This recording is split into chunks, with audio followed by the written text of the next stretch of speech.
شریف خاندان سے متعلق متعدد بار نہ صرف پاکستانی میڈیا بلکہ بین الاقوامی میڈیا کرپشن کی سٹوریز سامنے لاتا رہا، لیکن کبھی بھی شریف فیملی نے نہ کبھی پاکستانی میڈیا کو اور نہ ہی کبھی کسی بین الاقوامی میڈیا کو سو کیا۔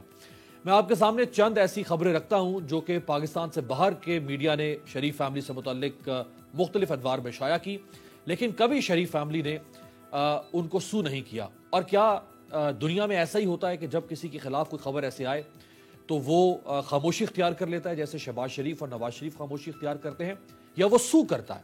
تو جہاں سو کیا جاتا ہے اور ڈیمیجز ون کیے جاتے ہیں، اس کی مثال بھی آپ کے سامنے رکھیں گے۔ تو سب سے پہلے میں آغاز کروں گا ریمنڈ بیکر سے۔ ریمنڈ بیکر نے اپنی کتاب کیپٹلزم ایکائلز ہیل میں الزام لگایا تھا کہ نواز شریف صاحب نے 2 دفعہ کی وزارت عظمیٰ میں $418 ملین کے مالی فائدے حاصل کیے۔ اس کتاب میں کہا گیا کہ نواز شریف صاحب نے اپنے پہلے دور میں صرف ایک ٹھیکے میں کم از کم $160 ملین اپنی جیب میں ڈالے، قرضوں کی مد میں پاکستانی بینکوں سے کم از کم $140 ملین حاصل کیے، شریف خاندان اور ان کے قریبی افراد کی شوگر ملوں کو تقریباً $60 ملین کا فائدہ پہنچایا۔ یہ وہ الفاظ ہیں جو اس کتاب میں لکھے گئے، جن الفاظ میں شریف خاندان کو یاد کیا گیا۔ شریف خاندان اور ان کے قریبی افراد کی شوگر ملوں کو تقریباً $60 ملین کا فائدہ پہنچایا گیا۔ نواز شریف صاحب نے امریکہ اور کینیڈا سے گندم منگوانے کا ٹھیکہ واشنگٹن میں اپنے کسی دوست کی کمپنی کو دیا، جس میں سے $58 ملین کی رقم غبن کی گئی۔ اس کتاب کے مصنف نے الزام لگایا کہ نواز شریف کی 4 آف شور کمپنیاں تھیں جنہیں پارک لین لندن کے فلیٹس خریدنے کے لیے استعمال کیا گیا۔ یہ کتاب پیناما اسکینڈل جو کہ اپریل 2016 میں آیا، اس سے بہت پہلے آ چکی تھی، اور یہ جو فلیٹس آف شور کمپنیوں کا اسکینڈل آیا تھا، اس سے پہلے اسکینڈل اس کتاب میں یہ سامنے آ چکا تھا۔ لیکن یہاں یہ سوال اٹھتا ہے کہ نواز شریف صاحب اور ان کے خاندان نے آج تک کتاب کے مصنف ریمنڈ بیکر کے خلاف ہتک عزت کا دعویٰ کیوں نہیں کیا؟ بی بی سی نے فرام پاکستان ٹو پارک لین کے نام سے ایک تحقیقاتی ڈاکیومنٹری بنائی، جس میں نواز شریف صاحب پر کرپشن اور منی لانڈرنگ کا الزام لگایا گیا۔ اس ڈاکیومنٹری میں کہا گیا کہ کس طرح جعلی بینک اکاؤنٹس کے ذریعے منی لانڈرنگ کی گئی اور پیسہ بیرون ملک منتقل کیا گیا۔ اس ڈاکیومنٹری میں نواز شریف صاحب کے برطانیہ میں اثاثوں کو بھی کرپشن کی پیداوار کہا گیا۔ لیکن یہاں یہ سوال پھر اٹھتا ہے کہ نواز شریف صاحب اور ان کے خاندان نے آج تک بی بی سی کے خلاف ہتک عزت کا دعویٰ کیوں نہیں کیا؟ برطانوی اخبار ڈیلی میل نے جون 2018 میں نواز شریف صاحب اور ان کے خاندان سے متعلق ایک خبر دی، جس میں نواز شریف صاحب کو پینٹ ہاؤس پائرٹس یعنی پینٹ ہاؤس قزاق کہا گیا۔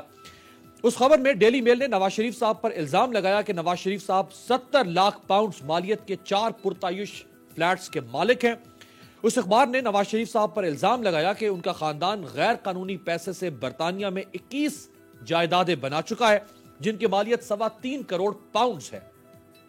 اس خبر میں نواز شریف صاحب کے اثاثوں کے قانونی ہونے کے بارے میں شکوک و شبہات پیدا کیے گئے۔ لیکن یہاں پھر یہ سوال اٹھتا ہے کہ نواز شریف اور ان کے خاندان نے آج تک جون 2018 میں ڈیلی میل کے خلاف ہتک عزت کا دعویٰ کیوں نہیں کیا؟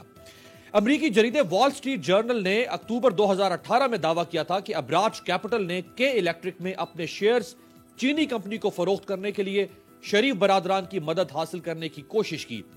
وال سٹریٹ جرنل کے مطابق گروپ مالک عارف نقوی نے اپنے شیئرز کی فروخت کے لیے مشہور کاروباری شخصیت ملک نوید کی مدد حاصل کی اور شریف برادران کو کے الیکٹرک کی چینی کمپنی کو فروخت پر رضامند کرنے کے لیے کردار ادا کرنے کی خاطر ملک نوید کو $2 کروڑ آفر کیے۔ لیکن یہاں پھر یہ سوال اٹھتا ہے کہ شریف خاندان نے آج تک وال سٹریٹ جرنل کے خلاف ہتک عزت کا دعویٰ کیوں نہ کیا؟ اور پھر جولائی 2019 میں ڈیلی میل کی ایک اور خبر سامنے آئی، جس میں ڈیفڈ کے فنڈز کے اندر غبن کرنے اور شہباز شریف صاحب کے داماد پر کرپشن یا کک بیکس دینے کا الزام لگایا گیا۔ لیکن آج تک شریف خاندان نے اس کے خلاف کوئی قانونی چارہ جوئی نہیں کی ہے۔ شہباز شریف صاحب نے برطانیہ میں، چونکہ وہ وہاں اس وقت ہیں، انہوں نے ایک پریس کانفرنس کی آج سے 3 روز پہلے۔ ان سے ایک صحافی نے اسی جولائی 2018 میں آنے والی خبر سے متعلق سوال کیا، اس کا انہوں نے کیا جواب دیا، دکھائیں جی۔ ڈیلی میل کی یہاں پہ ایک سٹوری تھی، آپ نے کہا تھا کمپنی کارروائی کریں گے۔ جی بالکل انشاءاللہ بالکل ہوگا، لیکن آج کا جو میں نے شروع میں کہا کہ I'm focusing on this issue alone۔ Shahzad اکبر صاحب نے پھر شہباز شریف صاحب کو 5 دسمبر کو اپنی ایک پریس کانفرنس میں چونکہ شہزاد اکبر صاحب کے اوپر بھی الزام لگایا، دعویٰ کرنا تھا شہباز شریف صاحب نے، تو شہزاد اکبر صاحب نے کیا آفر کی ہے وہ دکھائیں۔ شہباز شریف صاحب پاکستان کی عزت بحال کرنے کے لیے اب کب لندن کی عدالتوں میں ڈیلی میل کے صحافی ڈیوڈ روز اور میرے خلاف ہرجانے کا دعویٰ دائر کریں گے؟